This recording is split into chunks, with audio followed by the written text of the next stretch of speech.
¿Cuáles son las causas de la osteoporosis? Porque los dedos se arrugan en el agua. ¿Cómo se cultiva el cacao?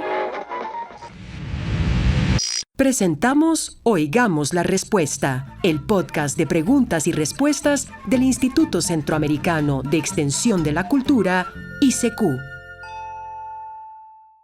Iniciamos la travesía de hoy en Managua, Nicaragua, donde el señor Carlos Adán Castillo Espinosa pregunta: ¿qué se puede hacer cuando nos pica un alacrán? Oigamos la respuesta. Por lo general, la picadura de un alacrán viene a ser como la picadura de una avispa.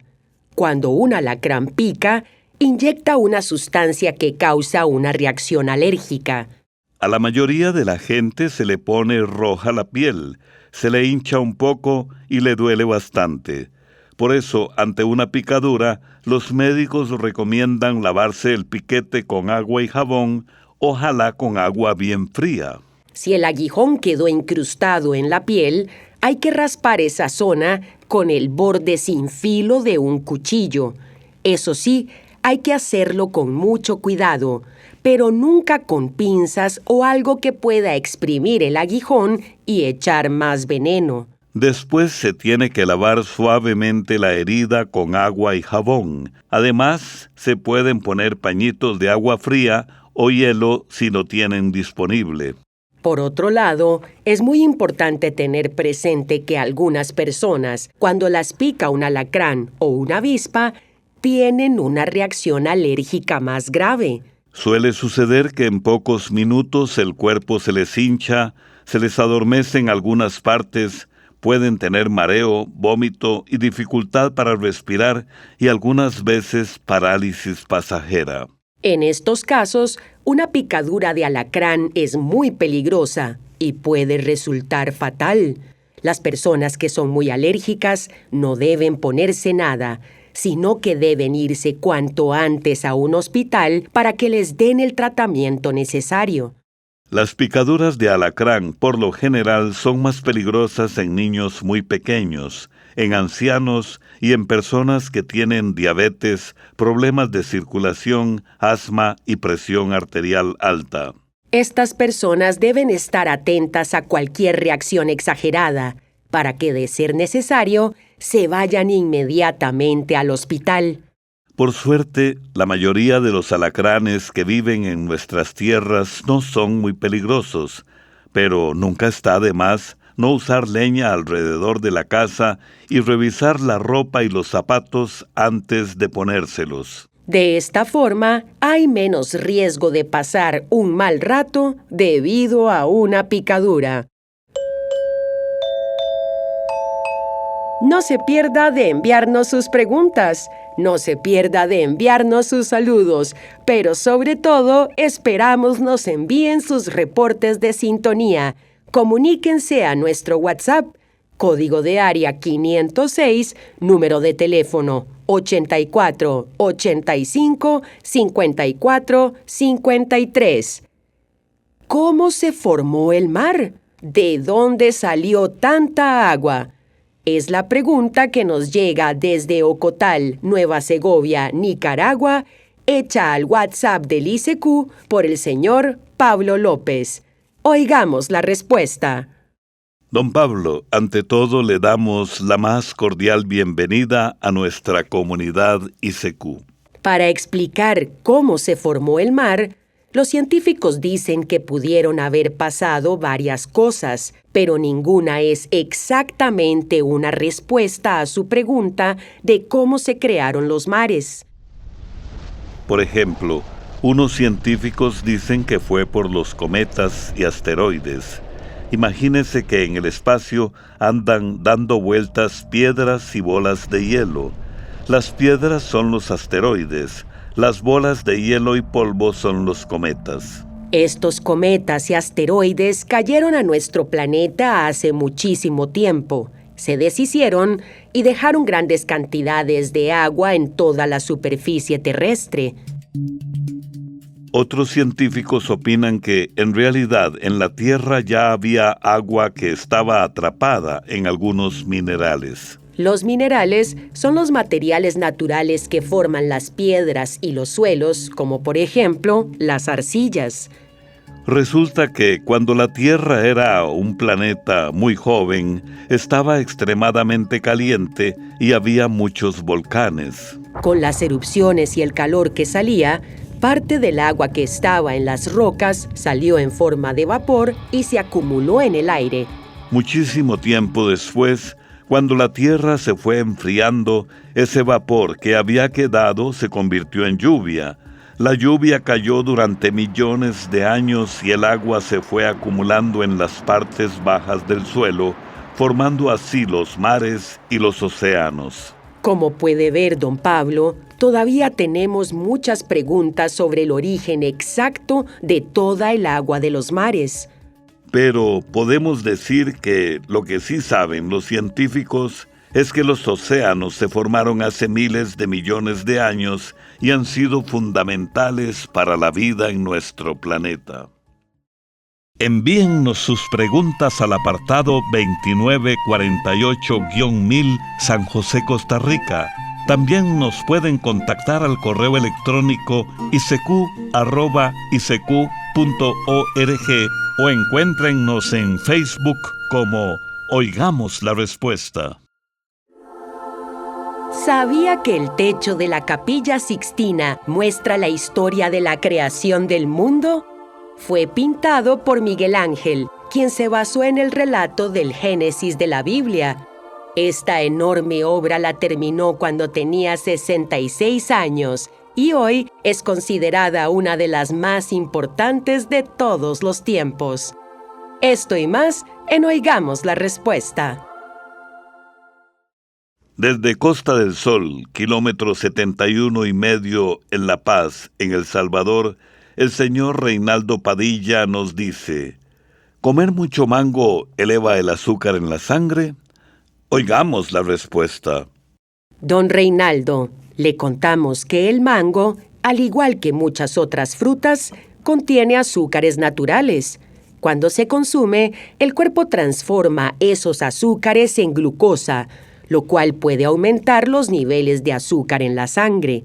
Esto no significa que el mango sea malo, pues esta fruta también nos da fibra, vitaminas, antioxidantes y otros nutrientes. Lo importante es que el mango sea parte de una dieta balanceada con otros alimentos.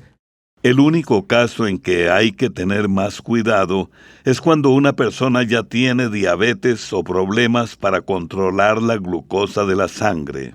En este caso, se debe comer con moderación y controlar las porciones. Una cantidad adecuada puede ser unos 80 gramos al día, lo cual es poco menos de una taza.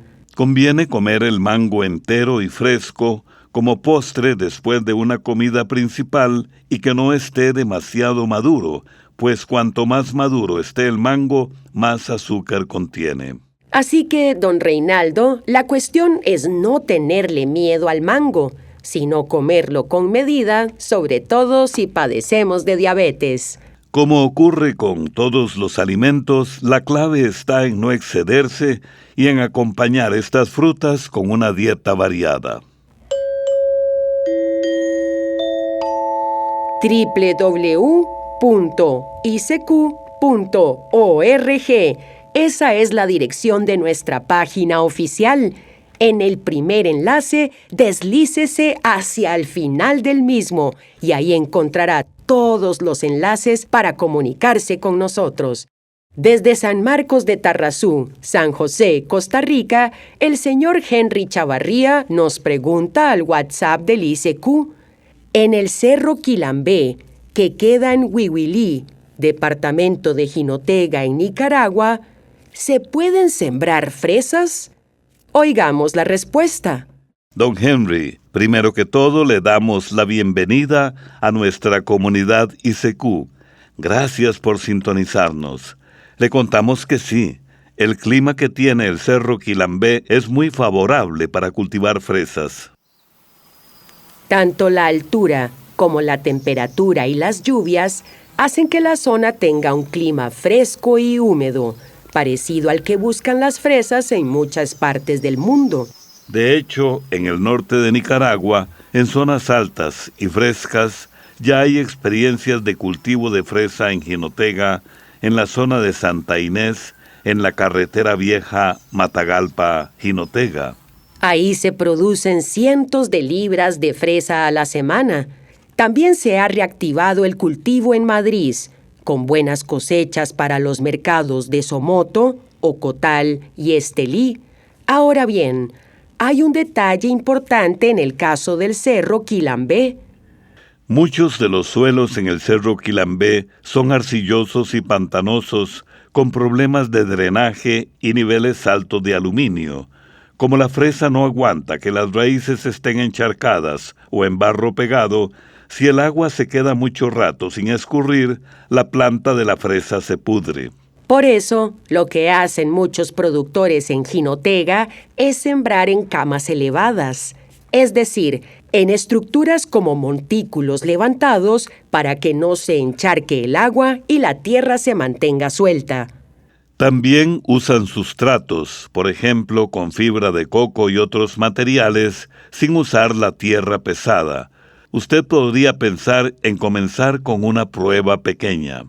Por ejemplo, en una parte del terreno donde el agua no se estanque, haciendo camas altas y metiendo bastante materia orgánica que afloje la tierra, o incluso sembrando en surcos elevados, en canoas o bolsas con sustrato. Entonces, como ve, en la zona de Quilambé el clima y la altura son adecuados para la fresa, pero hay que cuidar mucho el drenaje y la forma de siembra. Esperamos que esta información sea útil para su idea de sembrar fresa en Jinotega, Nicaragua, y le recordamos que durante el proceso siempre puede escribirnos para aclarar cualquier duda. El señor Francisco Terreros escribe desde el barrio El Centro Talanga Francisco Morazán en Honduras y nos pregunta por medio de carta: ¿qué medicamentos me recomiendan aplicarme para deshacerme de una hernia hiatal grande? Oigamos la respuesta. Don Francisco, le vamos a contar que en el caso de una hernia hiatal, esta no desaparece totalmente, pero sí se pueden aliviar los síntomas, como la acidez estomacal y el reflujo. Aquí le dejamos algunas recomendaciones para que su estilo de vida sea más saludable con una hernia hiatal. Primero que todo, evite comidas condimentadas o con mucha grasa y bebidas gaseosas. También es mejor no comer frutas cítricas, como por ejemplo la naranja. Además, no se recomienda tomar mucho café, té, chocolate, menta y bebidas alcohólicas porque aumentan el ácido estomacal. Otras prácticas que pueden beneficiarle son sentarse un rato después de comer. Antes de acostarse es bueno esperar 2 o 3 horas después de comer y procurar no consumir mucha cantidad de comida, al menos 2 horas antes de dormir. También le puede ayudar levantar la cabecera de la cama unos 10 centímetros, pero no poner almohadas detrás de la espalda porque esto sube la presión sobre el estómago. Trate de no usar ropa muy ajustada o muy tallada y de mantenerse relajado, porque cuando uno está estresado, la digestión se hace muy lenta y las molestias empeoran. También se recomienda no fumar y bajar de peso si es que tiene sobrepeso u obesidad. Por último, algunos medicamentos le pueden ayudar, pero para tener mayor seguridad, lo mejor es ir al médico para que él le diga cuáles puede tomarse. Si los cambios en la alimentación, el estilo de vida y los medicamentos no funcionan, la solución que queda es una cirugía. Entonces, don Francisco, aunque la hernia hiatal no desaparece por sí sola, muchas personas logran controlar muy bien sus molestias con algunos cambios en la alimentación y los hábitos diarios. De esta forma, es posible llevar una vida más cómoda y saludable. ¿Sabía que hacer ejercicio físico mejora el estado de ánimo? Con la actividad física se liberan en el cerebro sustancias encargadas de que nos sintamos más felices. Esto y más en Oigamos la Respuesta. También pueden contactarnos a través de un mensaje de WhatsApp al teléfono código de área 506, número 8485-5453, o háganos sus preguntas al teléfono código de área 506, número 22 25 52 38, o al número 22 25 53 38. No se pierda de enviar su saludo, su pregunta y su reporte de sintonía. Le esperamos en nuestro perfil oficial de YouTube, Facebook, Instagram e iVoox. La señora Elba María Matamoros Montenegro escribe desde Managua, en Nicaragua, y nos pregunta al WhatsApp del ICQ: ¿por qué razón se forman las islas? ¿Cómo es el proceso de formación de las islas? Oigamos la respuesta. Las islas son partes de tierra que están rodeadas de agua. Para que una isla se forme, pueden pasar miles o hasta millones de años. Algunas islas nacen gracias a la actividad de los volcanes submarinos, es decir, volcanes que están sumergidos debajo del mar. Cuando estos volcanes entran en erupción varias veces, la lava y otros materiales se van acumulando en el fondo del mar, haciéndose una capa cada vez más grande hasta que se asoman a la superficie del agua y así se forman islas. Un ejemplo de estas islas volcánicas son las de Hawái, que es un archipiélago ubicado en el Océano Pacífico. Un archipiélago es un grupo de islas que están cercanas en una misma zona del mar. En Hawái, al día de hoy, sigue habiendo volcanes submarinos que hacen erupción cada cierto tiempo y todavía siguen cambiándole la forma a esas islas tan bonitas. Otras islas también pueden formarse por los temblores o terremotos. A veces, en uno de esos temblores muy fuertes, un pedazo de ese suelo se separa del resto. Con el tiempo, ese pedazo va quedando rodeado de agua y así se convierte en una isla. También existen las islas que se forman por la acumulación de arena, piedras y otros materiales que transportan los ríos y las corrientes marinas. Por ejemplo, las islas del río Paraná entre Argentina y Uruguay. Esos materiales o sedimentos que un río deposita durante largo tiempo se van quedando poco a poco acumulados en el fondo hasta que forman una pequeña montaña que sobresale del agua. Como le decíamos, doña Elba, estas formaciones de islas toman muchísimos años. Por eso, en general, no las podemos ver, pues son el resultado de procesos muy lentos de la Tierra que han sucedido desde hace mucho tiempo.